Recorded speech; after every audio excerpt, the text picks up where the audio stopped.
სამართლის ისტორიაში მნიშვნელოვანი ადგილი უკავია დასჯის კონკრეტულ საშუალებებს, სასჯელებს.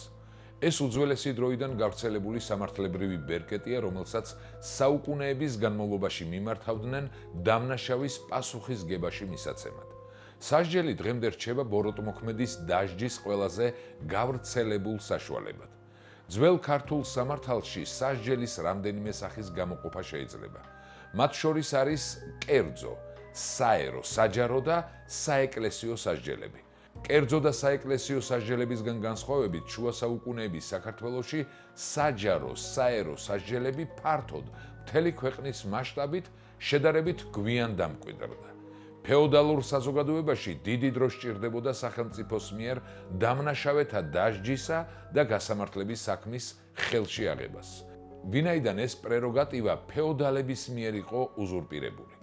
კონკრეტულ მამულში კერძო ფეოდალი წყვეტდა თავისი ქვეშევრდომების დასჯასა და შეწყალებას.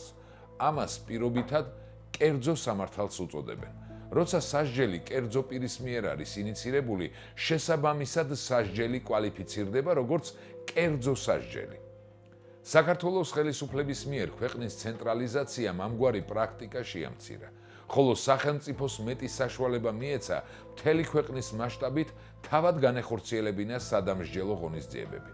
სწორედ საქართველოს ცენტრალური ხელისუფლების მიერ ინიცირებული საერო, ანუ საჯარო სასჯელები წარმოადგენს ჩვენს მთავარ განსახილველ თემას. საქართველოში სასჯელი მრავალი სახის იყო. სასჯელების ნაწილი გულისხმობდა დამნაშავისთვის რამე ტანჯვის მიყენებას, მის ცემას, სხეულის რომელიმე ნაწილის მოკვეთას, დასახიჩრებასა და დაზიანებას. ყველაფერი ეს სათანადო დაისახა სასჯელის ცნობების გამომხატველ სიტყვებში ტანჯვა, სატანჯველი, პატიჟი და ასე შემდეგ. შუა საუკუნეებში საქართველოში დასჯის პოლიტიკის ჩამოყალიბება მთელ რიგ ფაქტორებზე იყო დამოკიდებული. ივანე ჯავახიშვილს აღნიშნული აქვს, რომ ძველ ქართულ მართლმსაჯულებას განსაზღვრული სასჯელთა სისტემა ჰქონდა. იგი წერს, სასჯელთა ერთი ჯგუფი ქონებრივი თვისებისა იყო. მეორე ჯგუფი დამნაშავის თავისუფლების აღკვეთისათვის იყო განკუთვნილი. მესამე გვემითი იყო. მეოთხე გაპატიჟება და მეხუთე კი დამნაშავის სიცოცხლის მოსპობა. ქართული სამართლის ცნობილ ძეგლს ბექასა და აღბუღას სამართლის წიგნს დართული აქვს ეგრეთ წოდებული ბაგრატ კურაპალატის სამართალი. უფრო სწორად სამართლის წიგნის ფრაგმენტი, რომელიც 61 მუხლისგან შედგება.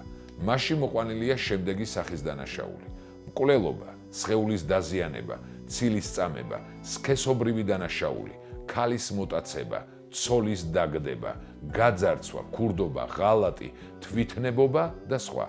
სამართლის წიგნის ფრაგმენტში ვკითხულობთ, რომ თუ ვინმე დიდებულთაგანი ეპისკოპოს სიტყვიერ შეურაცხყოფას მიაყენებდა, დამნაშავე დიდებული დაისჯებოდა 40,000 თეთრის გადახდით და დიდად შეხვეწით. დიდად შეხვეწა აქ დამოუკიდებელი საჯარო სახელმწიფო სასჯელია, რომელიც თან სდევს კერძო სასჯელს, სისხლის დაურვებას. შეხვეწნა იხსენიება როგორც სასჯელის სახეობა რამდენიმე მუხლში. თუ ეპისკოპოსსა აზნაურმა ნაგინოს, დიდითა შეხვეწითა 20,000 თეთრი დაუურვოს. თუ აზნაურმან, ანუ დიდებულმან, მღვდელსა აგინოს, ანუ უქვე მოესმან, მესამედი სისხლისაი დაურვოს და დიდად შეეხვეწოს. ნათელია, რომ სასულიერო პირთა პატივსა და ღირსებას ქართველი კანონმდებელი დიდ მნიშვნელობას ანიჭებდა. სისხლის სამართლებრივ ჯარიმასთან ერთად დამნაშავეს ბოდიშის მოხდაც ეკისრებოდა. სწორედ დანაშაულის მონანიებისა და ბოდიშის მოხდის ეს განსაკუთრებული სახეობა იყო შეხვეწა. რაც შეეხება დიდად შეხვეწას, ეს უნდა ყოფილიყო ბოდიშის მოხდის განსაკუთრებით მძიმე ფორმა, რადგან მას კანონმდებელი სხვანაირად არ მოიხსენიებდა. შეხვეწა, შეხვეწილობა ქართული ფეოდალური ყოფისთვის დამახასიათებელი მოვლენა იყო. სწორედ აქედან არის წარმოშობილი შეხვეწილი. ეს უკანასკნელი კი ნიშნავს იმ პირს, რომელმაც მოინანია, ბოდიში მოიხადა და შეევედრა. კანონმდებელი აგრეთვე საუბრობს უსამართლოდ გინებაზე. ასეთი დანაშაულისთვის პირი ისჯებოდა 10,000 თეთრის გადახდით. ცალკე აღსანიშნავია დიაცის გინება. ამ შემთხვევაში სასჯელი მკაცრი იყო დაწესებული. მხედველობაში მიიღებოდა შეურაცხყოფილი და შეურაცხმყოფელი მხარეების წოდებრივი მდგომარეობა, საპატიობა. ბაგრატ კურაპალატის სამართლის წიგნში ასევე ვკითხულობთ: მეკობრისა და ზედა დამსხმელის სისხლი არ არის. ესე იგი, მეკობრისა და ზედა დამსხმელის მოკლისთვის მკვლელი პასუხს არ აგებდა.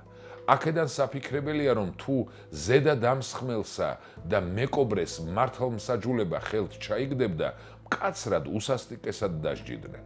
საერო სასჯელების მხრივ მე-12 და მე-13 საუკუნეები გამორჩეული და საინტერესო ეპოქაა. ზუსტად ამ პერიოდში მიმდინარეობს საერო სასჯელების ჰუმანიზაცია. ეს იყო არა რომელიმე მეფისა თუ მთავრის ზნეკეთილობის, არამედ ქართული სახელმწიფოებრივი ცხოვრებისა და ქართული კულტურის აღმავლობის ნაყოფი.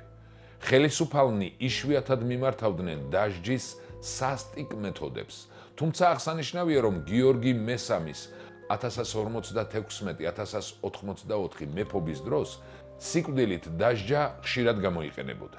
ასეთი დასჯის კვალიფიციურ სახეებს წარმოადგენს თავის მოკვეთა, წყალში ჩახრჩობა, ხმლით თავის მოჭრა და სხვა.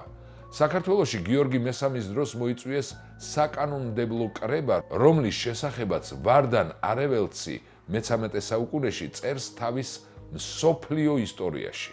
1170 წელს გიორგი მეფემ თავის ქვეყანაში მპარავი და მეკობრე მოსპო, რადგან ყოველთა ლაშქართა თანადგომითას სჯულად დასდო მცირისა და დიდისა საქმისათვის უწყალოდ ყოვლისა კაცისა ძეგლზე აღბმა და ჩინებულთაგან მრავალნი ძეგლზე ჩამოახრჩვეს. ნაპოვნი ნივთი მოჰქონდათ და სასჯელის ძელზე ჰკიდებდნენ. ვარდან არეველცი მე-13 საუკუნის დამლევს ცხოვრობდა და საკმაოდ რთულია მისი ცნობა ბოლომდე სარწმუნოდ ჩავთვალოთ. ვარდან არეველცის საისტორიო წყაროს ეწინააღმდეგება გიორგი მესამის სიგელი, რომელშიც ვკითხულობთ: თუ მრავალჯერ ეპაროს კაცსა, ანუ ჩამოარჩონ ჩვენთა ჩენილთა, ანუ გაპატიჟონ.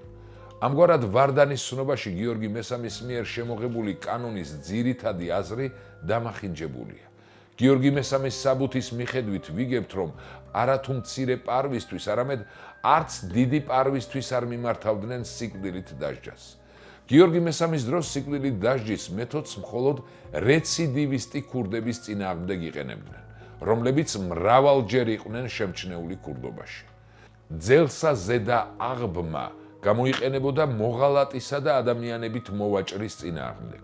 საბუთის მეშვეობით ვიგებთ იმასაც, რომ მე-12 საუკუნეში საქართველოში არსებობდა ისეთი დაწესებულება, რომელიც მიზნად ისახავდა მეკობრეებისა და ქურდების დევნას და შემდგომში მათ გასამართლებასაც. 1167 წელს გიორგი მესამის წინააღმდეგ დიდი აჯანყება მოეწყო. ის ცნობილია დემნაუფლისწულის აჯანყების სახელით. ამბოხებულები თითქოს იცავდნენ დავით მეხუთის შვილის, დემნაუფლისწულის ინტერესებს, რეალურად ისინი სამეფო ხელისუფლების შეზღუდვისა და საკუთარი უფლებების გაფართოებისთვის იბრძოდნენ. აჯანყებულებს სათავეში ედგა ამირსპასალარი ივანე ორბელი. ამბოხებულებმა საწადელს ვერ მიაღწიეს. გიორგი მესამემ ისინი დაამარცხა, აჯანყებულები გაასამართლა და მკაცრად დასაჯა. დემნას თვალები დათხარეს და დაასაჭურისეს. ივანე ორბელს თვალები დასთხარეს. სიკვდილით დასაჯეს ივანეს ძმა ქავთარი და შვილი სუმბატი. გიორგი მესამემ სხვა ამბოხებულთა წინააღმდეგ მიმართა დასჯის ერთ-ერთ ცნობილ მეთოდს, ექსორიობას, მწირობა, გადასახლება, გაძევება. ამ ტერმინს ჩვენ ხვდებით თამარის პირველ ისტორიკოსთან. ექსორიის სახეები იყო მუდმივი და დროებითი, რაც ძირითადად სახელმწიფო დანაშაულებისთვის გამოიყენებოდა. ექსორიის ადგილად ხშირად ჩანს მაკედონია და კონსტანტინოპოლი. არსებობდა ასევე ტერმინი გაძევება, ანუ გადასახლება. ამ დროს დამნაშავეს მოაშორებდნენ თავის საცხოვრებელ ადგილს სხვაგან გაძევებით. ერთი სიტყვით, გიორგი მესამის მეფობის დროს სახელმწიფო თავისი ინიციატივით დევნიდა ქურდებსა და მეკობრეებს. იგი სიკვდილით დასჯასა და დამასახიჩრებელი სასჯელების გამოყენებასაც არ ერიდებოდა. თამარისგან განსხვავებით, გიორგი მესამის მეფობის დროს ძლიერი იყო სამძებრო ელემენტებიც. მისი მემკვიდრე თამარის მეფობის დროს კი მართლაც საგრძნობლად შეიმჩნევა სასჯელთა სისტემის შემსუბუქება. თამარ მეფის ისტორიკოსის, ისტორიანი და აზმანი შარავად-დედთანის ავტორის ცნობით, თამარმა თავისი მეფობის დროს აკრძალა მათრახით ცემა. არცა თუ ტაჯგანაგი უბრძანა ვისადმე კრბად. მისთვის უცხო იყო ისეთი სასჯელები, როგორიცაა დაბრმავება, დასახიჩრება და სხვა. თუმცა თამარის პირველი ისტორიკოსის წყაროებიდან ჩანს, რომ მართალია მეფემ სხეულის დამასახიჩრებელი სასჯელების გამოყენება აკრძალა, გამონაკლისის სახით ერთ დამნაშავეს თვალები მაინც ამოუწვეს. ეს გახლდათ გუზან ტაოსკარელი. ამ მოღალატე დიდებულის დასჯა თამარის ქმარმა დავით სოსლანმა ითავა. დავითმა თამარის დაუკითხავად დაასჯევინა იგი, რადგან კარგად იცოდა საქართველოს მეფე დედოფლის გულმოწყალე ხასიათი. მემატიანეების მიერ აღნიშნული თამარ მეფის გულმოწყალება არ უნდა განვიხილოთ, როგორც მხოლოდ მეფის პირადი ინიციატივა. ყველაფერი ეს ცენტრალური ხელისუფლების პოლიტიკის მაჩვენებელია, რომელიც მიმართული იყო სასჯელების შემსუბუქებისკენ, მათი ჰუმანიზებისკენ. მე-13 საუკუნის ქართველ ისტორიკოსთა აზრით, თამარ მეფის დროს გატარებულმა სახელმწიფო ღონისძიებებმა თავისი შედეგი გამოიღო. შემცირდა ქურდობა, მკვლელობა და ავაზაკობის შემთხვევები. თამარ მეფეს გეზი აღებული ჰქონდა სასჯელთა სისტემის შემსუბუქებისკენ. ასევე მეტად მოწყალე მეფე გახლდათ თამარის მემკვიდრე გიორგი მეოთხე ლაშა 1210-1222, რომელსაც მემატიანე ახასიათებს როგორც მონისაცა ერთისა მათრახისა არამკვრელი. ამ სიტყვებიდან ჩანს მეფის შემწყნარებელი ბუნება. ეს კი თამარის სამართლებრივი პოლიტიკის გაგრძელებად შეიძლება ჩავთვალოთ. მე-12-მე-13 საუკუნეებში ქართული სამართალი აღმავლობის გზაზეა. ეს პერიოდი წარმოადგენს საქართველოს გაერთიანებისა და ძლიერი სახელმწიფოებრივი ორგანიზაციის შექმნისა და ჩამოყალიბების ხანას. შუა საუკუნეების საქართველოში მრავალი სახის საერო სასჯელი იყო დაწესებული. თუმცა ჩვენ მე-11-მე-13 საუკუნეების საერო სასჯელებზე გავამახვილეთ ყურადღება. ამ პერიოდში ერთიანი საქართველოს სამეფო ყველაზე მეტად იყო ცენტრალიზებული, ხოლო საერო სამართალი სამეფო ხელისუფლების ხელში იყო მოქცეული. ძლიერი ხელისუფლების პირობებში ქვეყანაში სამართალს უმეტესწილად ცენტრალური ხელისუფლება არეგულირებდა. საერო სასჯელების პრაქტიკა წლების განმავლობაში იხვეწებოდა და სულ უფრო მეტად ჰუმანური ხდებოდა. დაგვიწერეთ თქვენი აზრი კომენტარებში, ამ გადმოსახედიდან რამდენად სამართლიანი იყო ეს სასჯელები. გამოიწერეთ კარდუს YouTube და Facebook გვერდები. მოიწონეთ ეს ვიდეო და გაუზიარეთ, რაც შეიძლება ბევრს, რათა ყველამ გაიგოს ამბები საქართველოსზე.